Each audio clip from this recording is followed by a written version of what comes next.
and foreign-funded terror. These campaigns are not video-gamed stories from offshore carriers. They were boots in the dust, medics in the mud, and school teachers reopening classrooms behind the front lines. The world enjoys the light of conferences that debate violent extremism. Pakistan battles these demons daily on the front lines. Our roads scarred with IED and suicide bomber craters are the tariff we pay so the rest of humanity may commute in peace. Is it too much to ask that the visa desks respect the Pakistani passport that guards their peace? That multilateral lenders price our courage into their risk models? That media houses spell Pakistan without the lazy prefix of troubled? Respect is the minimal dividend of sacrifice. And for across the Durand line, the Taliban regime was greeted by many as an inevitable fact. They promised the neighborhood stability. They delivered instead a 40% surge in militant attacks on Pakistani soil and a sanctuary for the TTP, the BLA, the ETIM, and so much more. We say to Kabul, sovereignty confers duty. Stop the exodus of fighters. Choke the traffic of arms and honor the blood-priced Doha commitments or be judged by the company you keep. I would like to propose some points for Pakistan and the conscientious world. One, we need equitable burden sharing. Terrorism, at CT Finance, what used to be known as the Coalition Support Fund, cannot be a tip left on the table of counterterrorism. We ask for structured investment in counterterrorism, in counter-violent extremism, in modern technology and weaponry, the hardware for our resilience. And to view development as an antidote. Every school built in Waziristan is a bullet we never have fired. Let CPAC be joined by PeacePAC, a people's economic and cultural corridor that funds micro-enterprise, women's colleges, and solar grids in areas facing the brunt of this new wave of terror, from ex-Fata to the shores of Balochistan. No counterinsurgency has achieved victory without first winning hearts and minds. In the context of the fight against terrorism in Afghanistan and Pakistan, I recall when Shaheed Mohtarama Benazir Bhutto was campaigning anew to confront this menace. Well, she warned in Pakistan in her final speech that these militants want to remove Pakistan's flag from SWAT and rallied her country as the first female prime minister when many male politicians cowered or shirked from their responsibility to speak out. She rallied her country and she said she would be the one to lead. She would be the one to raise Pakistan's flag in SWAT. She did so in a context. And the context was a global understanding about the next phase to combat violent extremism and terrorism within Afghanistan and Pakistan. Of course, it meant joint resolve and kinetic operations that we would ultimately begin in South Waziristan and North Waziristan, etc. But that kinetic action was to be coupled with investment in the hearts and minds of the people of Afghanistan and Pakistan. Within the context of what the shared experience of the end of the World War II and the international community's commitment then to a Marshall Plan that saved or invested in the economies of a war-torn Europe to ensure future generations would not be drawn back into the mouths of, at the time, fascism. A similar commitment was made by the international community to her, to Pakistan, to the world, that we'll stand shoulder to shoulder with you in this fight, but we will not cut and run. We will invest in a new Marshall Plan for Afghanistan and for Pakistan to ensure that future generations are not lost to the menace of terrorism. So, of course, we all are aware that we have not lived up to that commitment. In the current context, it still means that we should find our own opportunities. That is the context in with which President Zardari initiated the China-Pakistan Economic Corridor. It wasn't geopolitics. It was an understanding that the eastern route that was to go through Pakhtunkhwa and descend into Balochistan would drive economic development and economic activity in those areas that were the most devastated by terrorism. So whether today it is in a multilateral context or by focusing on our own economic opportunities, we need to provide our people, the people of Pakistan, with hope through economic opportunities so they're not drawn back towards this menace of terrorism.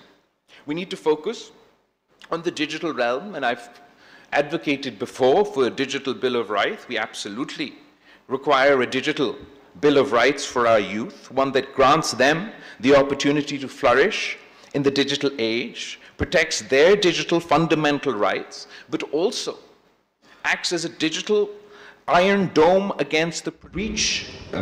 Copyright breaches in milliseconds can be trained to throttle extremist content in the same blink. Silicon Valley must police its platforms, or we must legislate teeth into their negligence. On financial support, banks that knowingly clear terror-linked remittance should face the same stigma as those that launder drug money. FATF must evolve from a punitive grey listing to proactive intelligence pooling. And finally, success cannot come with hard power alone. We must display smart power. The combination of hard and soft power shall snuff out violent extremism from its roots so that it may never re-emerge again. On the narrative front, extremism is not an illness just of the Kalashnikov. It is an illness of the textbook, the pulpit, the WhatsApp forward. We shall write a curriculum where Ibn Sina walks beside Iqbal, where the Prophet's Charter of Medina is studied as the first social contract, and where Jinnah's August 11th speech is memorized before breakfast. We shall reclaim the microphone from the priest who preaches division and hand it to the young scientist who codes solutions. For our youth, 64% to 65% of Pakistan is under the age of 30. Terror groups salivate at that statistic. I look at the same number and see a firewall. Give this generation broadband, venture capital, startup opportunities, and no recruiter in the tribal valley will match the romance of discovery we can offer. For our women, the women of Pakistan, are our untapped brigade. No nation can fight half-handed while half its population is sidelined. The daughter of the Indus who pilots the F-16, the widow who runs a microloan cooperative in Swabi, the coder in Karachi who encrypts military comms, they are the insurgents against ignorance. And ignorance is terror's godfather. Some capitals wag their fingers at Pakistan and ask, is Pakistan doing enough? I respond in the idiom of Shaheed Zulfikar Ali Bhutto. We have bled enough to write the preface of peace in our own ink. We will not have that manuscript proofread by those who stayed safe behind oceans and alibis. In a message, a word to the merchants of hate within, to those who romanticize the terror culture from drawing rooms and YouTube channels. Let me be unambiguous. We will repatriate your hashtags to the courts, your bank accounts to the audit ledger, and if necessary, your fantasies to the iron bars of law. There is no constitutional right to weaponize religion. If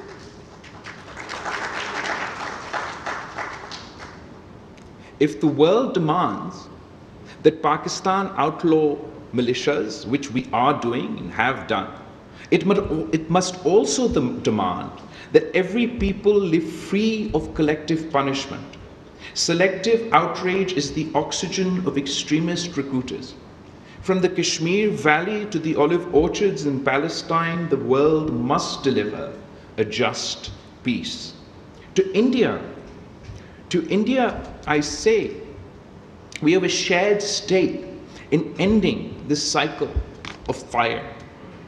Since Pakistan and India last sat across the table to discuss terrorism in 2012, the world has changed, and so have we. We have fought and won the most extensive counter-terrorism campaign in modern history.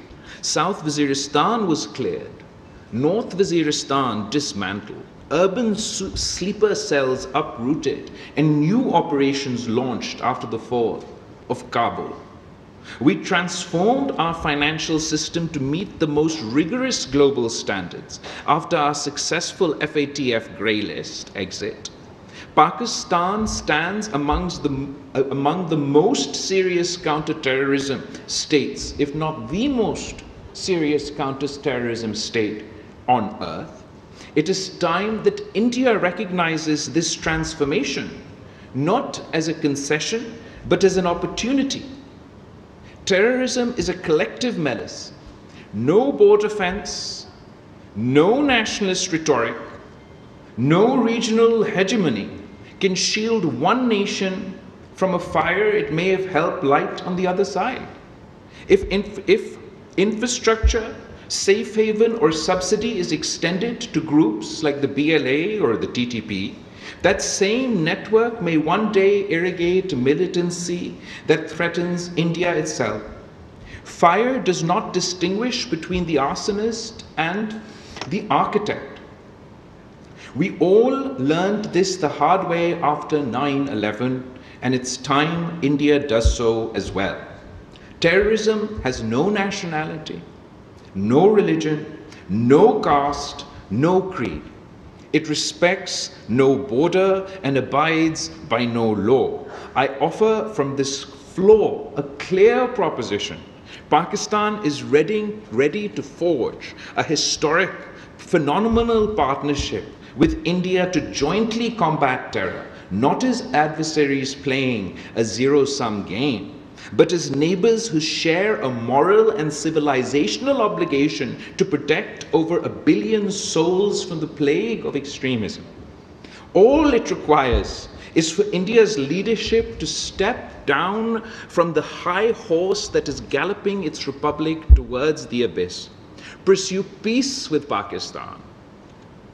Sit with us. Talk to us. Let us resolve Kashmir in accordance with the aspirations of its people. Let us end the weaponization of water and build instead a peace as mighty as the Himalayas. Let us return to our shared traditions grounded not in hatred, but in the ancient soil of the Indus Valley civilization. It is not weakness to extend a hand, it is wisdom. And to the world, I would like to extend an invitation. Come train with us. Come learn from Pakistan. Learn from our armed forces. Learn from our special forces. Learn from our police force. We have waged the most extensive counter-terrorism, counter-violent extremism battle from generation to generation. Study our counter-terrorism authority dataset. Few databases are richer. Come walk a rebuilt Pakistan in the aftermath of terror. Few places tell a more vivid before and after. Let's partner and let's let partnership replace perception. I speak not just as former foreign minister or chairman of the Pakistan People's Party, but as a son of the soil who has met mothers holding photographs of children lost to blasts, as a brother of journalists who dodge bullets telling the truth, as a citizen whose generation was shaped by the sound of explosions. I pledge that Pakistan will pursue every cell, choke every pipeline, and confront every narrative that seeks to turn our cradle of civilization into a cemetery for hope. And from this house, I ask a unanimous resolve. In the words of Shaheed Mohtarma Benazir Bhutto, we have come too far, sacrificed too much to turn back now. And from our allies, I ask the courage of consistency. Stand by us when we win headlines, and stand with us when we bury our dead. And in conclusion, when my grandfather Shaheed Zulfikar Ali Bhutto thundered at the United Nations in 1965, he warned, "We will fight for 1,000 years, but we will not surrender." Today, I echo him with one revision. We will fight for as long as it takes, but we will not need 1,000 years. Because our enemy is small against the expanse of our conviction, and conviction is the oldest, strongest weapon known to humankind.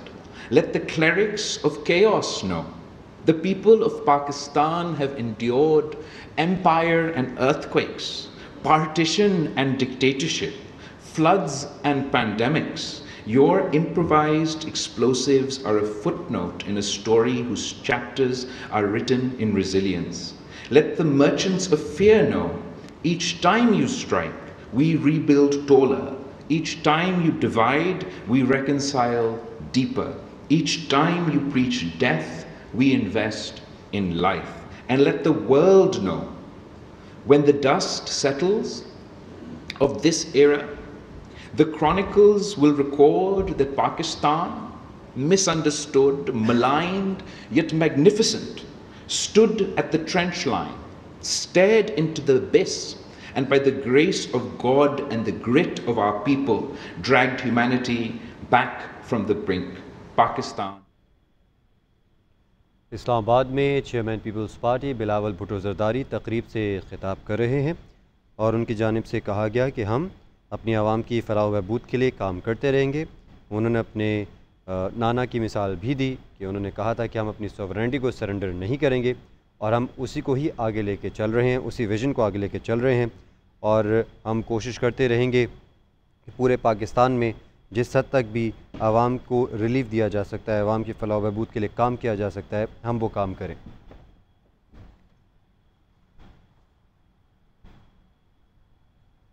आगे बढ़ते हैं। बिजली की कीमतों में कमी से मुतालिक नेपरा का फ़ैसला